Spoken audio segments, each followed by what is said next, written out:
Welcome to the Mutually Amazing Podcast. I'm your host, Mike Domish with the Center for Respect. The episode you're about to listen to was recorded when this show used to be called the Respect Podcast, so you might hear that mentioned during this episode. Well, let's get to the show.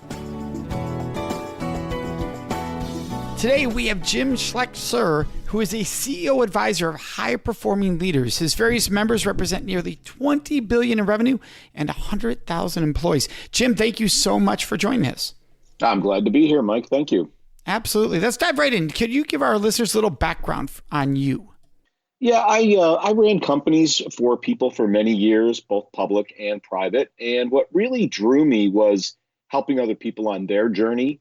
And so that's what I do now. I've been doing it for about 15 years, and I advise CEOs of fast growth companies. I've got a number of people that use the techniques I developed, and we really help them with the things that get in the way, the kink in the hose, if you will, as they go on their journey to scale their company and impact more people. Awesome. And your book that got a lot of attention is Great CEOs Are Lazy. So can you explain what that statement means? Well, some people hear the title and they go, I knew it all along that those guys were lazy and they weren't doing much in that office when they closed the door. But what the book is about is what we found in talking to well over 1,000 CEOs is that the really good ones have massive control over their schedule, live a balanced life, and they get great results. And so how they do that is they focus on what we call the kink in the hose. So you can imagine if you're untangling a hose, the water isn't coming out the end of the hose. You've got to go find the kink and open it up. That's the only thing that works. I could do stuff on any other part of that hose, and I wouldn't create water flow at the end of the hose. Well, a business, more complex than a hose, but it's exactly the same idea. Somewhere in your business, somewhere in your life, there's a kink in the hose, and you need to find that kink and open it up. And that's how you get the better results. And the really good ones do this sort of intuitively. They're constantly finding the kink in the hose and then opening up the kink in the hose. And that's how they get these great results. And yet they look like they're lazy. So why does it look like they're lazy? Well, because they're not working 80 hours a week. When I talk to a CEO, I can tell in a couple of minutes if I got a good CEO or a bad CEO in front of me. And really the fundamental question is, how many hours a week do you work? And if they work, I'm working 80 hours a week and 90 and my kids hate me and the dog bites me when I come in and I don't know my kids' names. And well, that's probably a bad CEO. And others would go, well, I work, 40, 50 hours a week. I work out. I'm done. I go home and see my family. And, they're living a very different kind of lifestyle. So it looks like they're lazy, but the reality is they work just probably more hard on the things that matter, maybe 2 or 3 times as hard on the things that really matter, and they get rid of all those things that don't matter. And our show's all about respect. So how does respect play into this? Because it sounds like a lot of boundaries are being honored in that situation. They are. First, they have respect for themselves because it's very easy when you're in a leadership role to sort of sacrifice yourself on the altar of the company. And that's not healthy. That's not respectful to yourself. And it really ultimately doesn't yield the best result for the company. So the first one is respect the fact that I'm going to work on what matters, and I'm not going to just sacrifice my life and my family and my health to do 80 hours or 90 hours a week for the benefit of the company. There's a balance that has to be established between my life and the needs of the company. And this is one of the ways they do them is by just working on what matters. And that means when they say, I'm not doing that anymore, some element that's no longer important, there's a boundary being established. I'm not going to that meeting anymore. I'm not attending that update anymore. And that's a boundary that allows them to live this more balanced and impactful life. So how do they get their leadership boards, their board of directors, others to buy into that philosophy, or are they only going and working at places that already believe that? Well, results speak. I used to have a lot of salespeople working for me, and I go, I really don't care how many hours you work as long as you get the results that we're after. And only if you're not getting the results that we're after, I'll plunge in on how you're doing your job. And I think boards of directors look at it the same way. They want a healthy, focused, impactful leader running their business. And if that means that's 40 hours a week or 50 and not 80, who really you shouldn't care about it. Now, yeah, there's no doubt there's some that kind of old school, like count your hours, and somehow that's correlated to something good, good intentions or something like that. But I think more modern thinkers go, look, I don't care how you do the job as long as the job gets accomplished well. And you certainly can if you're a lazy CEO. Sure, that makes sense. And you have an article that we're going to include in the show notes called 7 Secrets of Highly Successful People to Living a Balanced Life. So what are some of the secrets? Well, the first secret, and people probably know this intrinsically, that is that you're out of balance. So I'll give you an example of that CEO I'm talking to, and they're working 80 hours a week, and they're on their second or third spouse, and their dog hates them and so forth. And they don't even realize that they're out of balance. And so that's the first one, is just realizing you're out of balance. And what the article talks about is thinking about 7 elements of living a balanced life. And they are health, family, social, financial, business, civic, and spiritual. And, what I encourage people in the article is sort of think about a radar chart with 0 at the center and 10 at the outside. Just rank yourself on the 0 to 10 scale. How's your health? Is it a 5? Is it a 2? Is it a 10? How's your family relations? 0, 5, 10, whatever, and so forth around it. And you can imagine that a well-balanced life is kind of all sitting at the 8 or maybe optimally 10, nice and round, nice and balanced. You're kind of caring for all of the things that give you joy in life. And so that's the first one, is just do a diagnostic on where, A, I'm out of balance, and then B, let's plunge to the next level. On those 7 axes, where am I out of balance? And that begins to drive into, okay, what am I going to do about it, which is the third step. Well, I think you bring up a good point, because usually when people hear balance, they think equal time, but that's not what you're referring to. You're referring to a 1 to 10 scale fulfillment, because you're not going to spend 10 hours necessarily on one area if you're doing 10 hours at work. Correct. I'll give you an example there. I play a lot of soccer, and I own a couple of CrossFit gyms.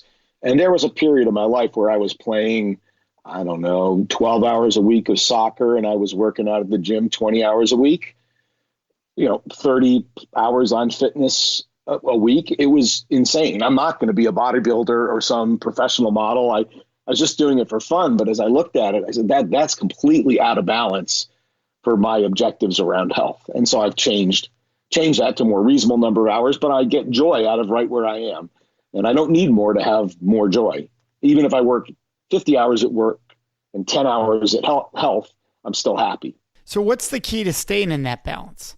Because a lot of times we get there, right? But then something comes up, or we get something new priority here, and we're back to where we were before. And then we balance ourselves out, and then we get out again. We get out of whack, and then we're back to where we were before. So how do you keep it consistently in there? Yeah, I think the difference is habitual versus episodic. And so if it's habitual, meaning I work on my health, I lose the weight, I get looking good in my underwear, I'm feeling great about things, and then I start eating chips and Oreos and not working out, and I've done that 10 times, right? That's habitual. As opposed to in my business, I've got this amazing opportunity for an acquisition to really double the size of my business, and I'm going to plunge in and work 60, 70 hours a week for a few months or maybe half a year. And I know I'm going to sacrifice some other things while I do that, but it's a conscious choice to go out of balance for a period of time to achieve an objective.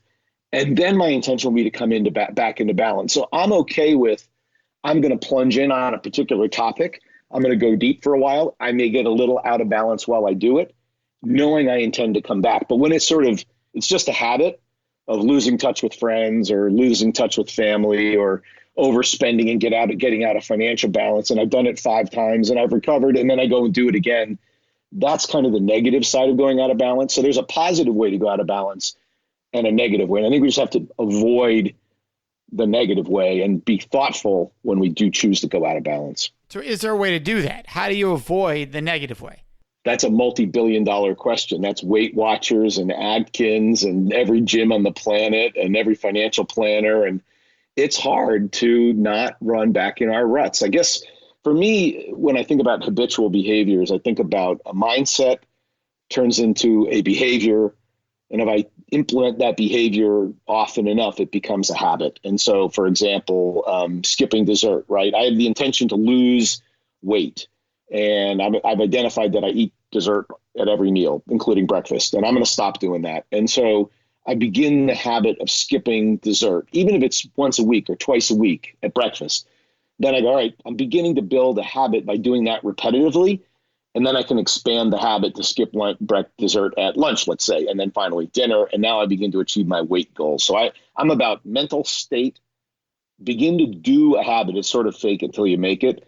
And then if you do the behavior enough times, and they talk about 30 to 60 times is enough repetitive behaviors to create a habit. And so those are the 3 steps for me to avoid the habit of going down a negative path that I don't want to go down.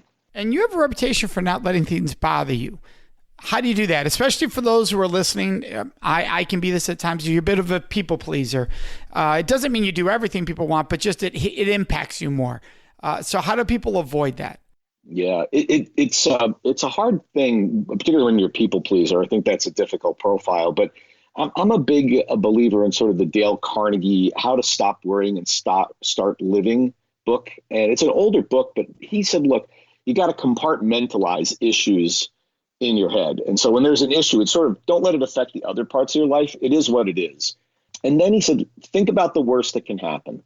Can you accept the worst that can happen? Like somebody will be mad at me for a few days if I don't do what they want. Let's use that example. Okay, I won't like it, but I can live with it. Okay, so you won't die if the worst outcome happens. That's great. What's the outcome you'd like to have happen? Well, I'd like them not to be mad at me. Have you done everything that makes sense for you to do to try to get the best outcome you can? Well, yeah, I have. I've done everything I'm able and willing to do. Then you got to let it go. And he talks about give it up to God and just let it go. But, just saying that's no longer, I'm not going to allow that to bother me because I can accept the worst case if it happens. I've done everything I know how to do within my set, and I'm just going to accept the outcome at this point. And that's what works for me. And the other question is, does worrying really help? Is it going to change the outcome? And the answer is no, it's not. I'll give you an example. I had a guy who worked for me, John. John was a pessimist. And when I would sort of confront, and he was a leader in my organization, I kind of struggle with pessimists being leaders because I think people find it hard to follow them. I said, John, you just got to have a little different attitude here. It's that pessimism is hard for people. He goes, I'm not a pessimist. I'm a realist. I said, well, that's what all pessimists say, but fair enough. You're a realist. You need to sort of be more positive. So here's the thing, John. You and I have the same situation, and I'm optimistic, and you're a pessimist. The outcome will be identical, but guess who's going to have more fun on the way there? Me, not you. So why not take the fun ride instead of the not fun ride? But he struggled with it, and I get that people do. Yeah, is that a profile of a person? Like I'm wired to hear feedback differently than other people are wired to hear feedback. Can somebody who's a pessimist just go, all right, I'll be optimistic? I go back to how do you create a habit? First is I want to be more optimistic. So what's the smallest incremental change I can make in that direction? So it's directionally correct. And I will repeat that for 60 days in a row. Now I've begun to build the habit. All right, let me try something a little bit larger. I'll give you an example. I had a boss that was he was an introvert, and he was trying to be more extroverted. So he would, when he was in an elevator or something, he would say hi to people, random people. He had no idea who they were, and just talk to them. Now, the beauty of that move was he only had to talk to them for 30 seconds while he was in the elevator. But over time, he built a capability to talk to people longer and longer by establishing the habit by starting it in the elevator. So, John, pick a small thing and grow it, right? So let's take this a little different route, because what you're describing is worrying about an outcome. What about when somebody's impacted by someone else's words? So in other words, when somebody says something to you, not to take that and let that bother you. Because, we said earlier about not letting things bother you, and you did a great job explaining the not to worry. It's the same result either way. But what about when the result's done and somebody gets constructive or negative feedback, and how do they not let that bother them? Yeah, and it happens all the time. People with positive intentions give you feedback and it's received negatively. Occasionally somebody's truly trying to hurt you, and that's a separate conversation. But let's say they are genuinely trying to give you feedback and you just take it negatively. For me, and that happens to me too, by the way, I think it happens to all of us. I think you have to go to the mental place and say, I have a choice about how I'm going to interpret this feedback, and I choose to interpret it positively. Now, that's not easy because our little gremlins in our brain want us to interpret it negatively. And we go, no, she hates me and she thinks I'm a bad person and da-da-da. And that's an internal talk that you need to stop. And it's a decision to choose to be happy about the feedback and accept it. And so for me, I have a mantra that I use around feedback. Before they even start, they go, Mike says, Jim, would you mind if I give you some feedback? I go, and my mantra is, feedback is a gift. I'd be happy to receive it. And so for me, when I say feedback is a gift, I put myself in a mental state to receive it positively, even if I don't agree with it, because they made the effort to give me the feedback. The other thing that helps me with feedback is, what's the opposite of love? And some people say hate, but actually it's not. The opposite of love is ambivalence. I just don't care about you anymore. That's the opposite of love. So when somebody's giving me feedback, they're loving me. Like, it takes real effort. It's hard to give people feedback. You might offend them. You had to think about it. There's real effort involved in feedback. And so it truly is a gift coming from a place of love. So if you get your head in that direction, it's hard to take it negatively. So that works for me. I don't know if it would work for everybody. No, that makes sense. It's great feedback. So no pun intended on how to take that. Thank you, Mike, for that. And always say thank you after they give you feedback. That is important. Absolutely. I'm a big believer in that. That is so important. So the person who gets out of balance, how do they make the time to get back in balance? That seems to be people's struggle, right? Especially when they're slipping out of balance, it's usually there's some chaos taking place in some place that they don't feel like they have the time for. Mm-hmm. For me, this goes down to triage. I sit back and think about my life, and if it's not going the way I want it to, and all right, we're going to need to make room for more of the good stuff in life and less of the bad stuff that's going on in my life right now, whatever category that happens to be, civic, family, business, whatever. And so my question is, what's going overboard? Something has to go overboard. That's the only way to make time. So I'll usually make a list of all the junk that's going on in my life, try to rank it in some order, generally with what I like the best, what's giving me joy in life, what I really enjoy and I'm impactful and I'm good at, and I make money if it's a money thing. And then at the bottom, there are these persnickety little things that I just don't like, and they don't give me joy. And there's a sense of oughtedness around that, like I ought to do this. It's like a guilt thing that as I come from my heritage, having guilt. Many of us do. And I go, all right, I'm going to cross it off the list, and I'm not going to do it, and I'm not going to be guilty about it. And if you can pull that trick off enough times, you create space for good things to come into your life. And I really do believe in that sort of law of attraction. And so over time, you'll come back into balance. And if you're intentional about it, that I'm now getting rid of 5 negative things, gremlins that cause me pain and suffering, and I'm going to push that time in a direction that I want to, friends, family, fitness, whatever turns you on, spiritual, you can consciously move it in that direction. But something's going overboard. It's the only way to get there in my book. And is there a tool someone can use to assess their balance or lack of balance? If you look at the article that I think you're going to link to, it'll actually talk where we have that article. Absolutely. It'll talk him exactly how to sort of build that radar chart and assess how balanced you are. And I would say, if you've got some things that are very near the center of that radar chart, meaning they're highly out of balance, that may be the first place to focus some of your attention. And you do this for CEOs. How does it apply for others? Well, I think for CEOs, the balance thing is difficult because they do have a very stressful job, a very demanding job. You talked earlier about the clients that I work with have almost $20 billion of revenue they're responsible for, and 100,000 people. And good leaders take that really seriously, because it's not just who works for me, it's their family.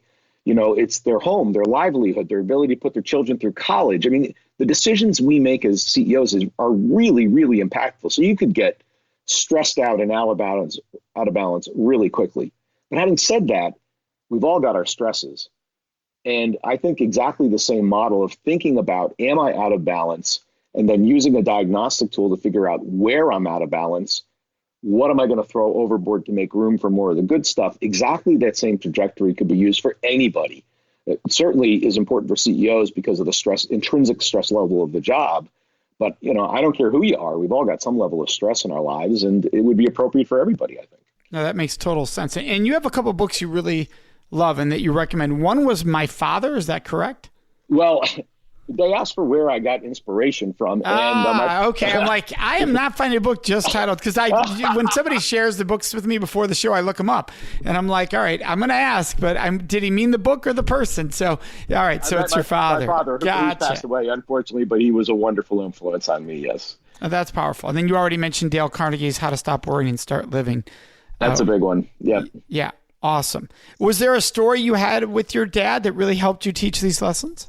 He didn't talk about this particular topic. He just lived it. And it really struck me when he passed, how many people came up to me, and it was dozens and dozens and dozens of people that came up to me and talked, and I had no knowledge of these people, how much he helped them, how much he changed their lives, what kindnesses he had offered to them, how he had made this extra effort to just impact people in his life, and never talked about it. I didn't know 90% of these people. It was just really makes you think about what is going to happen at your funeral and what are people going to say, and are you going to make a dent in the universe in a positive way?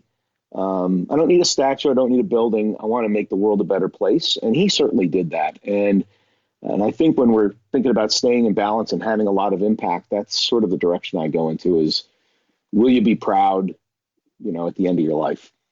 I love that. What a wonderful way to end our discussion. I want to make sure everybody can find you, Jim.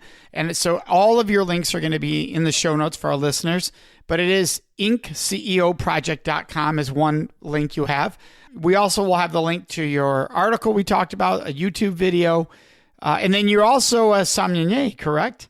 I am a certified sommelier. Yeah, yes. Just one of those balance things I enjoyed doing. Love it. And you have a website called professionaldrinking.com. So that's another link out there for all of our listeners. Jim, thank you so much for sharing with us. Absolutely, Mike. It was a great pleasure. Thanks for the time. No, our pleasure. And for our listeners, you know what's next. It is Question of the Week. As you may have noticed in some Questions of the Weeks that we do, is that I highlight famous quotes around respect.